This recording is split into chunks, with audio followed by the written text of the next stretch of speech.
C'est vrai qu'au départ, on nous dit, bah voilà, payez vos quotis, c'est comme ça, réfléchissez pas trop, vous sortez le carnet de chèques. Mais après, c'est vrai qu'on se considère pas à ce moment-là comme un potentiel blessé. Pour moi, c'était très loin. C'est vrai qu'on fait ce métier, on connaît les risques. Néanmoins, on avance plus ou moins tête baissée. En fait, on se dit toujours que ça peut pas nous arriver à nous. C'est quelque chose que je n'avais pas prévu du tout. Je pensais que peut-être je serais mort, mais pas blessé.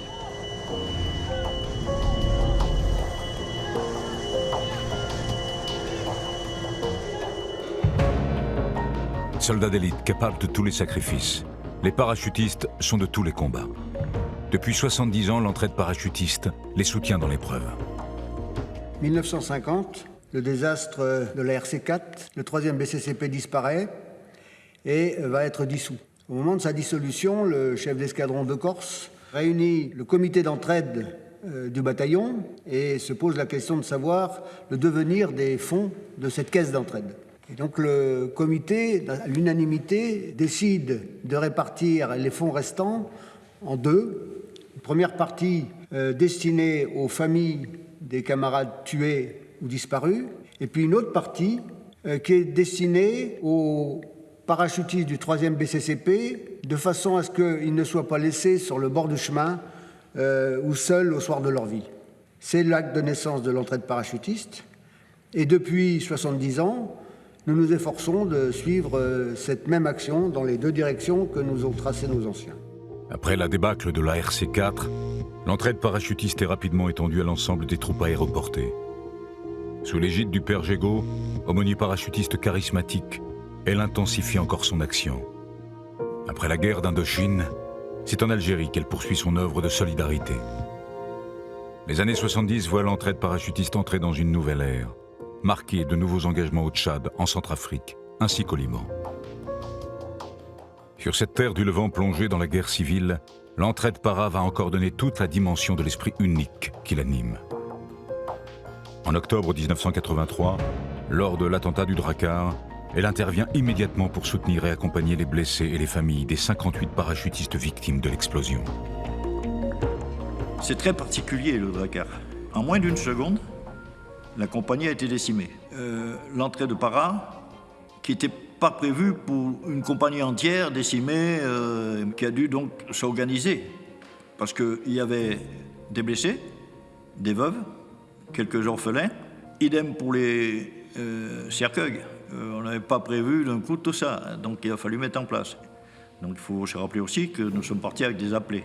Et ces appelés, malheureusement, n'étaient pas pris en compte par certains organismes. Donc là, l'entraide para a été la seule solution. L'entraide est aujourd'hui l'expression concrète de la solidarité d'une communauté d'hommes et de femmes, mus par la même expérience. Celle de passer par la portière pour se jeter depuis les airs dans le feu du combat. Elle unit ainsi 12 000 paras en activité dans les formations aéroportées de l'armée de terre et 20 000 anciens affiliés à une trentaine d'amicales. Chaque année, l'association mène à leur profit plus de 300 actions de soutien et de secours.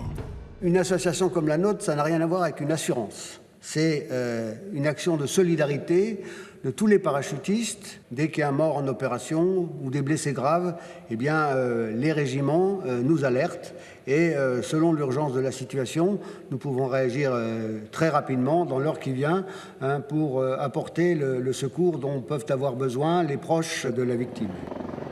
Nous suivons environ, à l'entraide parachutiste, une petite centaine d'orphelins. Nous attribuons des bourses d'études à l'ensemble de ces orphelins. Nous envoyons à leur mère des chèques de Noël pour bien montrer que les frères d'armes de leur père ne les oublient pas dans ces périodes un peu difficiles, comme c'est le cas au moment de Noël. Plus que jamais, l'entraide parachutiste incarne les valeurs qui fondent en partie l'esprit para. Cohésion, engagement, partage et volontariat. Elle ne détient cependant pas l'exclusivité de la solidarité. Aujourd'hui comme hier, elle œuvre en concertation avec d'autres associations de soutien, partenaires de l'institution. L'institution vient en aide, mais l'entraide para complète d'une certaine façon les besoins. Nous contribuons avec d'autres, je dois le dire, Terre Fraternité ou l'ADO, nous contribuons à faire un pot commun. L'entrée de para est intervenue pour moi dans le cadre d'un accompagnement financier pour me permettre d'acheter une voiture en boîte automatique, puisque j'ai été blessé en Afghanistan. Je vais souvent utiliser ce terme parce que pour moi, il est caractéristique, c'est un ballon d'oxygène. C'est un partage, c'est des économies de tous nos camarades parachutistes. Donc c'est l'esprit de camaraderie, c'est l'esprit parachutiste, c'est l'attention qui va bien sur le camarade à droite ou à gauche. Il y a toujours cette entité qui est là, l'association qui est là, pour garantir le bien-être de chaque soldat de la brigade. En 2013, j'ai eu un accident de la voie publique en moto. Donc tout de suite, le pronostic vital il a été engagé. En 2015, il a fallu que je prenne la décision de me faire amputer. L'entrée de para est intervenue du coup pendant ma rééducation, à un moment où je me remettais à faire du sport. Du coup, j'avais l'envie de recourir. J'en ai parlé à mon prothésiste qui m'a dit oui, il y a des choses qui existent. On a eu les accords pour un financement de prothèses de sport. Donc une sensation qui est vraiment très forte parce que du coup on recourt, quoi. C'est magique. En plus avec la sensation un peu membre fantôme qu'on a à ce moment-là sur les percussions au sol, c'est un petit peu comme s'il y avait des frissons dans le pied. Donc du coup j'ai vraiment la sensation de recourir comme si j'avais mes deux jambes. Donc voilà, ça m'a ouvert des portes énormes sur un monde que je visais quand j'étais jeune, mais que je m'imaginais pas, encore moins avec un handicap, pouvoir reviser un jour, quoi. J'ai pu participer au Marine Corps Trials, donc j'ai ramené 5 médailles donc des États-Unis, et je suis en équipe de France aujourd'hui de volley assis. On se dit, wow, tout ça, ça part de juste ça, en fait, c'est énorme. Donc certes, les prothèses coûtent très cher, mais ça n'a rien à voir avec le bonheur et tout ce qu'on peut ressentir. Héritage à faire fructifier. L'entraide est également une ambition pour demain. Sans subvention ni aide publique, ces ressources proviennent uniquement de contributions volontaires et de dons. C'est donnant-donnant. Comme on disait tout à l'heure, il n'y a rien d'obligatoire dans la cotisation, mais c'est tout un esprit. C'est un esprit de partage, de solidarité. Avec ce qui se passe en OPEX, les gens vont vraiment prendre conscience qu'il faut aider les gens qui seront ou blessés, ou décédés, ou de la famille, de manière rapide, en attendant que les autres organismes se mettent en place.